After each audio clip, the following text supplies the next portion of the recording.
Chapter 23. Why Omega-3 alone is not enough.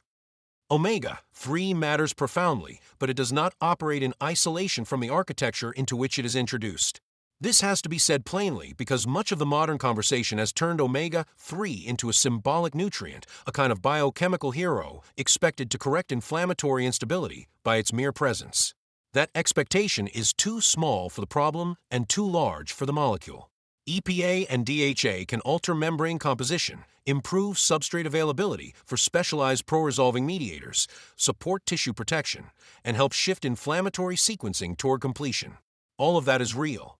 But none of it means omega-3 can override a body that remains structurally organized around repeated initiation, oxidative damage, barrier failure, mitochondrial strain, poor cleanup, and chronic retriggering. The body does not resolve from one input alone.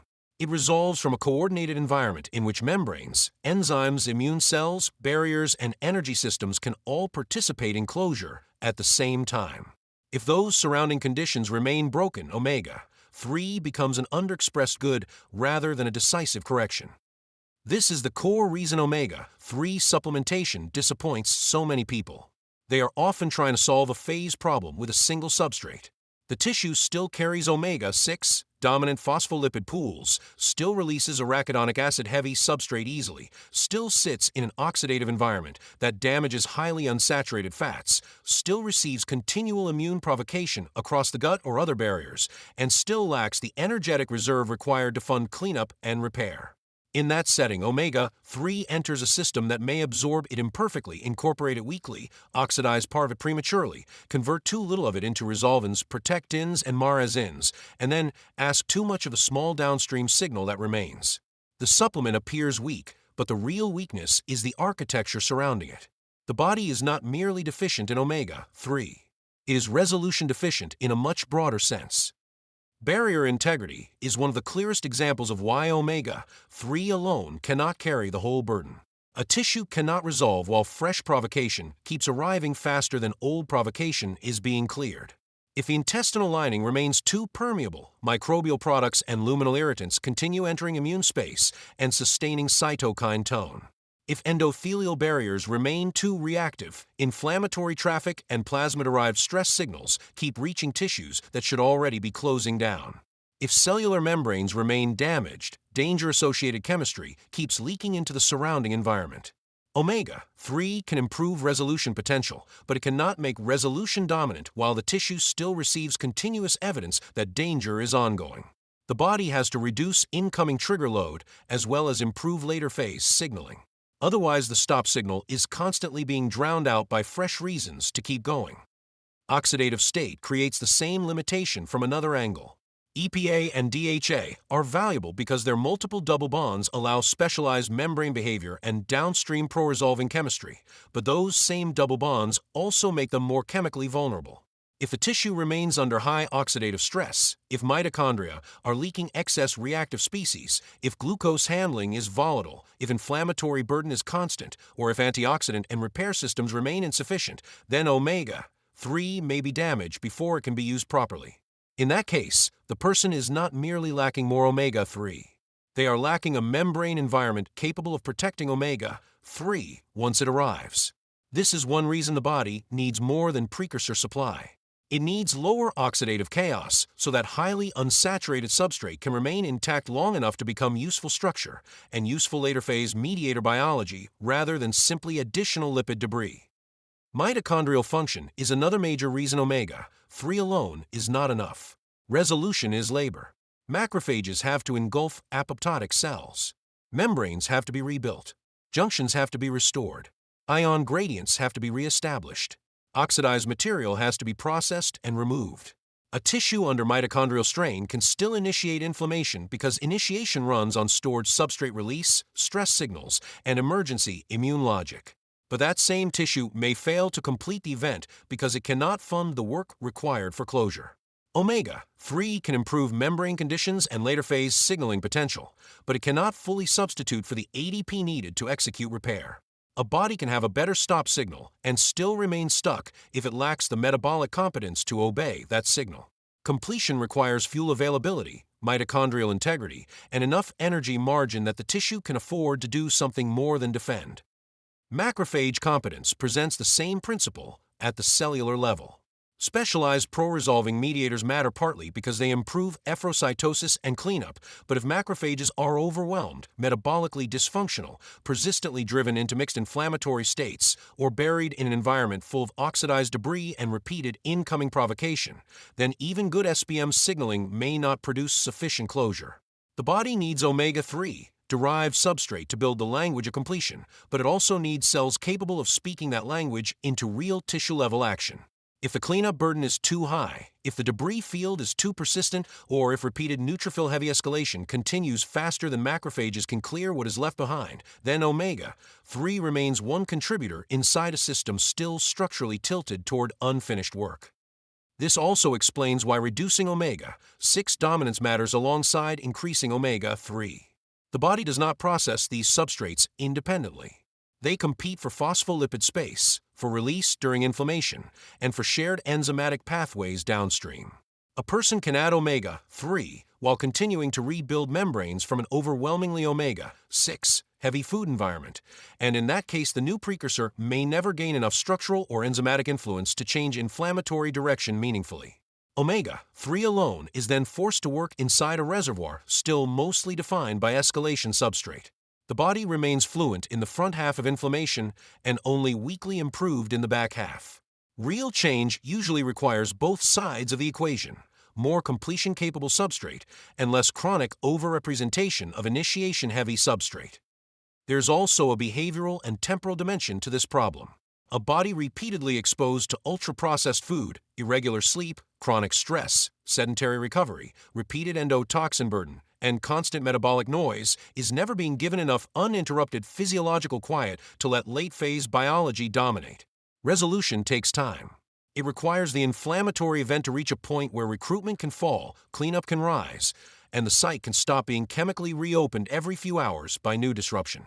Omega-3 alone cannot create that temporal window if the rest of life keeps hammering the system back into early-phase signaling.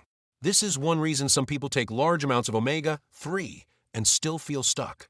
The substrate is present, but the body never stays in the right phase long enough to use it fully. The deeper truth is that omega-3 should be understood as necessary but not sovereign. It is one of the major structural and signaling requirements for successful resolution, but is not the whole architecture of resolution.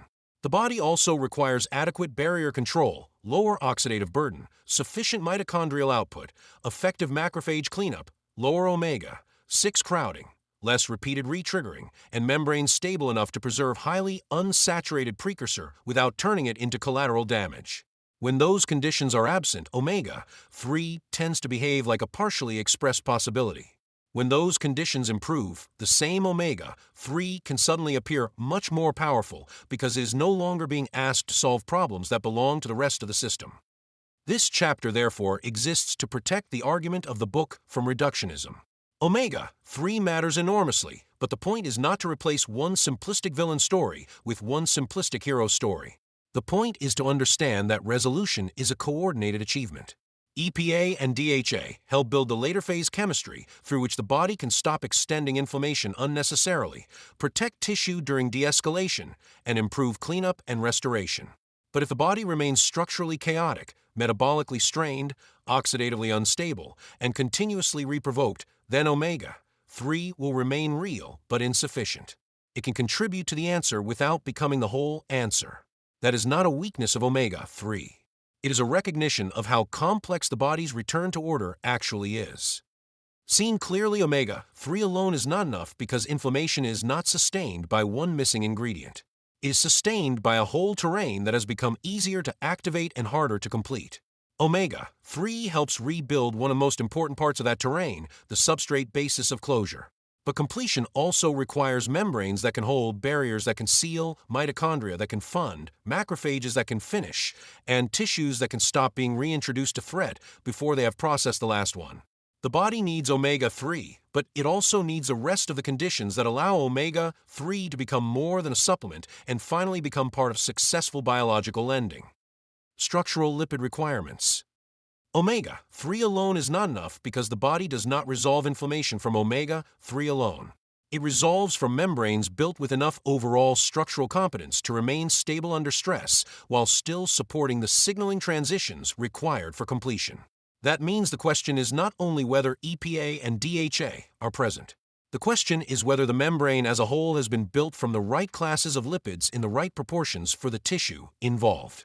A membrane needs phospholipids to form the basic bilayer architecture, cholesterol to stabilize and organize that architecture, sphingolipids to help create order domains and maintain signal sorting, saturated and monounsaturated fatty acids to provide structural resilience, and omega-3. Derived polyunsaturated fatty acids to expand later phase signaling options and support specialized tissue behavior. Resolution depends on this broader lipid architecture because the body cannot generate clean completion signals from membranes that are too fragile, too disordered, too permeable, or too structurally incoherent to survive the inflammatory event in the first place. This is one of the most important corrections to simplistic omega-3 thinking. A membrane built with inadequate structural support may still contain some EPA and DHA, but if the surrounding lipid environment is poorly organized, then those omega-3 molecules are being asked to function inside a surface that is already unstable. Cholesterol distribution may be poor. Sphingolipid-supported domains may be weak. Saturated and monounsaturated components may be insufficient to provide adequate packing stability. The result is a membrane that becomes easier to oxidize, easier to distort under inflammatory stress, and less able to preserve the receptor behavior, transport control, and phospholipid integrity required for strong resolution signaling later. In that setting, the problem is not simply lack of omega-3. The problem is lack of structural lipid sufficiency at the membrane level.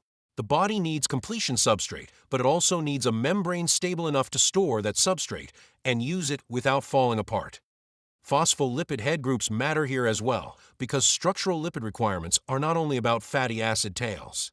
Phosphatidylcholine, phosphatidylethanolamine, phosphatidylserine, phosphatidylinositol, cardiolipin, and related phospholipids create different local membrane properties and different functional environments in different tissues and organelles. Mitochondria require their own structural lipid organization. Neural membranes require theirs. Barrier tissues require theirs. If these structural foundations are weak, then later phase inflammatory biology becomes weak with them because the body is trying to execute cleanup, signaling restraint, and tissue reconstruction through poorly built surfaces. Resolution is not just a matter of generating resolvins, protectins, and marazins. It is also a matter of whether those mediators are acting on cells whose membranes still possess the architecture needed to respond coherently. This is why monounsaturated and more saturated structural inputs retain importance even in a book centered on omega-3 and resolution. A membrane cannot be composed entirely around signaling flexibility without paying a price in fragility. Polyunsaturated fatty acids expand signaling potential, but they also increase oxidative vulnerability. More saturated and monounsaturated fatty acids help provide the firmness and resilience that keep the membrane from becoming too chemically unstable under load. The body, therefore, does not need maximum unsaturation. It needs a composition that allows EPA and DHA to perform their role inside a structure capable of holding them safely. Structural lipid requirements are the requirements of balance. The membrane must be fluid enough to signal and stable enough to survive. This is especially important in tissues exposed to repeated stress. Endothelial cells experience continuous shear and inflammatory contact. Gut epithelial cells experience repeated chemical, microbial, and mechanical challenge. Immune cells must constantly reorganize membranes during activation and cleanup. Neurons must preserve signaling precision over enormous time scales. In each case, the membrane must do more than merely exist. It must remain functionally composed under pressure. If the broader structural lipid environment is weak, then any attempt to strengthen resolution through omega-3 alone becomes limited because the body is still asking a fragile surface to carry the work of closure. Structural lipid sufficiency, therefore, is not a secondary nutritional refinement. It is one of the preconditions for omega-3 derived biology to become fully effective.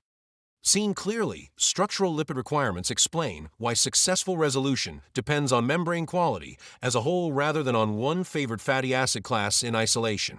EPA and DHA are indispensable because they supply part of the chemistry of completion, but completion also requires membranes built from enough phospholipid architecture, enough order domain support, enough cholesterol-mediated organization, and enough structural resilience that the tissue can stay coherent while inflammatory force is being wound down. Without that broader lipid sufficiency, omega-3 remains an important input working inside an underbuilt system. With it, the membrane becomes not only a place where inflammation starts, but a place capable of carrying inflammation all the way through to a clean end. Saturated fat and membrane integrity. Saturated fat matters to membrane integrity because membranes do not only need flexibility. They also need structural firmness. A phospholipid bilayer built entirely around maximum fluidity would not become more intelligent. It would become less controlled. Membranes must hold gradients, preserve receptor organization, regulate permeability, resist mechanical disruption, and survive oxidative stress long enough for signaling to remain precise. Saturated fatty acids contribute to that stability by packing more tightly than polyunsaturated fatty acids and by providing surfaces that are less chemically vulnerable to peroxidation. This does not make saturated fat the whole answer, but it does make it an essential part of the structural problem. A membrane that contains no meaningful stable lipid architecture is easier to damage, easier to leak, and easier to push into signaling noise. This becomes especially important in the context of inflammation and resolution. Polyunsaturated fats such as EPA and DHA are valuable because they expand signaling possibilities and provide substrate for specialized pro-resolving mediators, but their multiple double bonds also make them chemically fragile. If a membrane is built too heavily around highly unsaturated structure without enough stabilizing architecture around it, then the same membrane that is theoretically rich in resolution potential may become too easy to oxidize under stress. Saturated fatty acids help counter that vulnerability by contributing durability. They reduce the degree to which the membrane behaves like a chemically unstable field waiting to fragment under inflammatory pressure. In that sense, saturated fat does not oppose resolution. It helps create the stable background in which resolution-capable lipids can actually be preserved and used. The key point, however, is that membrane integrity is not produced by saturated fat alone. Too much rigidity in the wrong tissue can impair receptor movement, vesicle fusion, membrane curvature dynamics, and adaptive signaling behavior. The body is not trying to make every membrane hard. It is trying to make every membrane usable. Some tissues, especially neural tissue, retinal tissue, and highly dynamic immune membranes, require more fluid and specialized phospholipid environments than others. What saturated fat contributes is not universal superiority, but structural restraint. It helps prevent the membrane from becoming too disordered, too oxidizable, or too permeable. That restraint matters more when the surrounding tissue is under chronic inflammatory or oxidative stress, because under those conditions a structurally weak membrane degrades quickly. This is why saturated fat should be understood in architectural rather than ideological terms. It is not simply fuel, and it is not simply a cardiovascular villain or hero. It is part of the material logic by which the body keeps membranes coherent. In combination with monounsaturated fats, cholesterol, phospholipid head group organization, sphingolipid domains, and controlled inclusion of polyunsaturated fats, saturated fatty acids help create a membrane that can both function and endure. A body built only for signaling flexibility becomes fragile. A body built only for rigidity becomes inflexible. Membrane integrity emerges when saturated fat contributes enough firmness that the membrane can survive stress without losing the dynamic properties required for life. Energy availability and safety signaling. Energy availability and safety signaling are tightly linked because the body does not interpret energy as a neutral quantity. It interprets energy through context. A tissue with abundant fuel but poor mitochondrial function, chronic cytokine pressure, unresolved debris, barrier leak, and membrane instability does not experience that abundance as safety. It experiences it as burden. By contrast, a tissue with adequate fuel, coherent hormonal signaling, low inflammatory noise, stable membranes, and functioning mitochondria can interpret the same basic energetic input as permission to repair, restore, and maintain. This is one of the most important reasons chronic inflammation so often coexists with fatigue, poor recovery, and stress sensitivity. The body is not only asking whether energy is present, it is asking whether the environment is safe enough to invest that energy in rebuilding rather than reserving it for defense.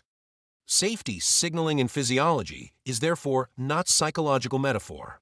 It is a material state. It emerges when membranes are stable enough to interpret signals accurately, when cytokine tone is low enough that tissues are not being told danger is still active, when barriers are closed enough that fresh provocation is not constantly entering immune space, and when mitochondria can produce ADP without doing so inside a chronically stressed redox environment.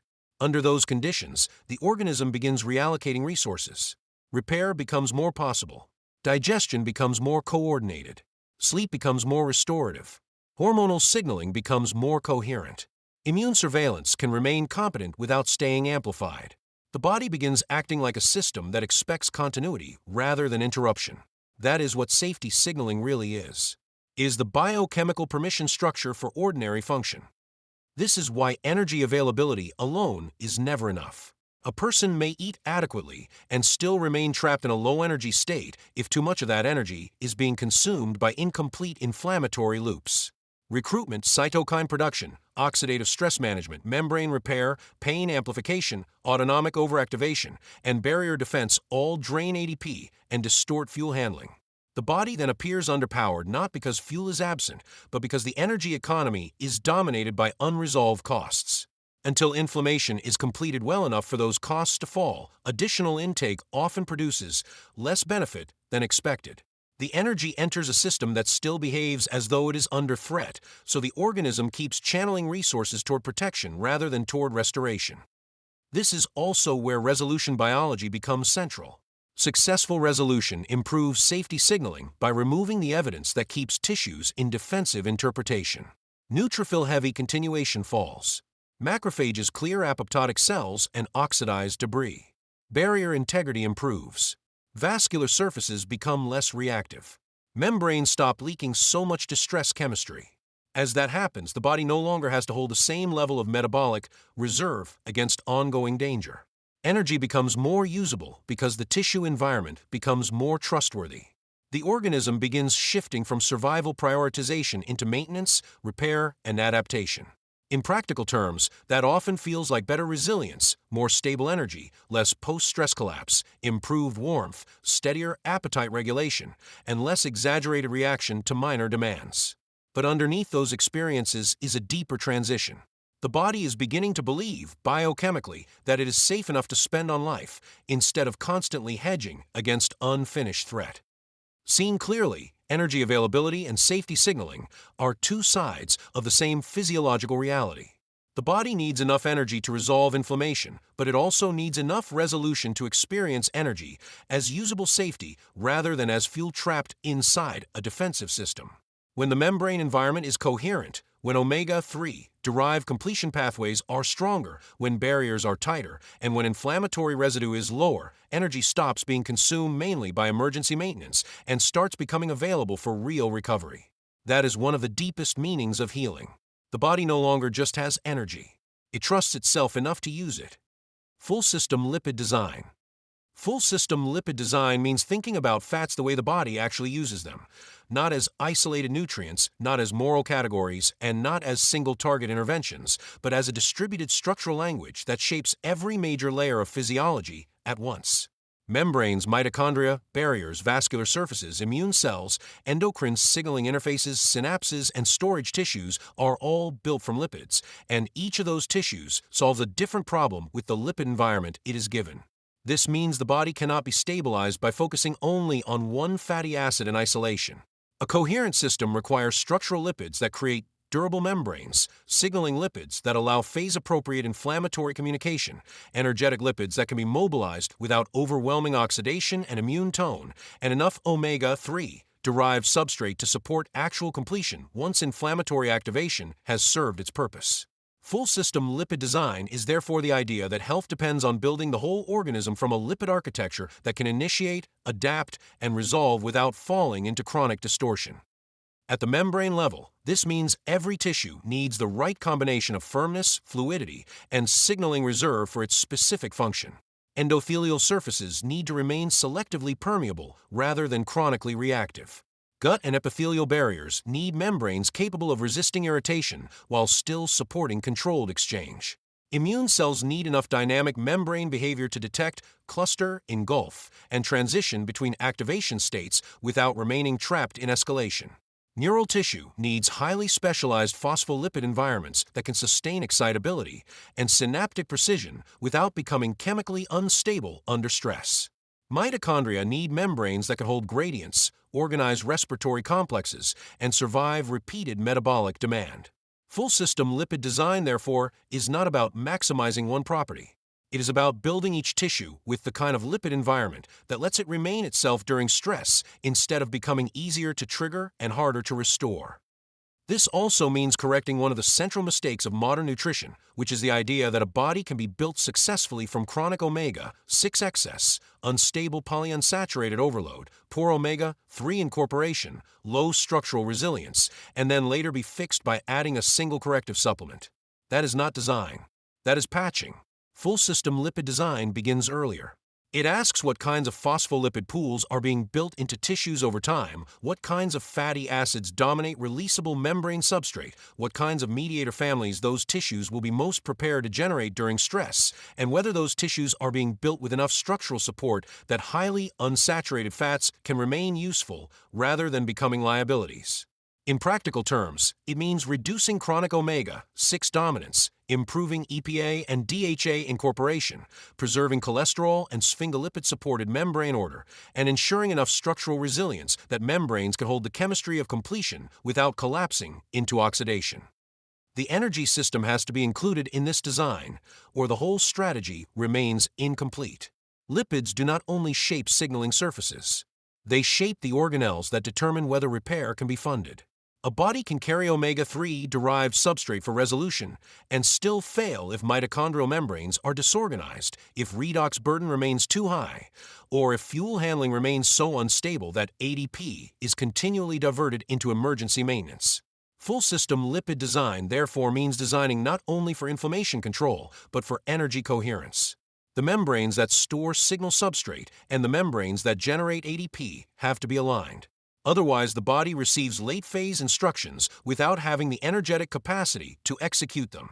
The result is always the same: good theory, poor closure.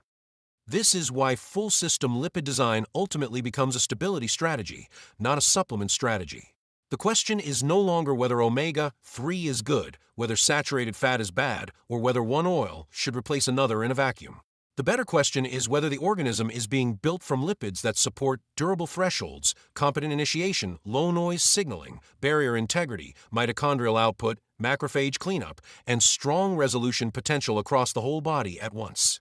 If the answer is no, then disease patterns emerge because each tissue begins expressing the same architectural weakness according to its own function. If the answer is yes, then the body becomes harder to destabilize because its membranes, mediator reserves, and energy systems are no longer working against one another.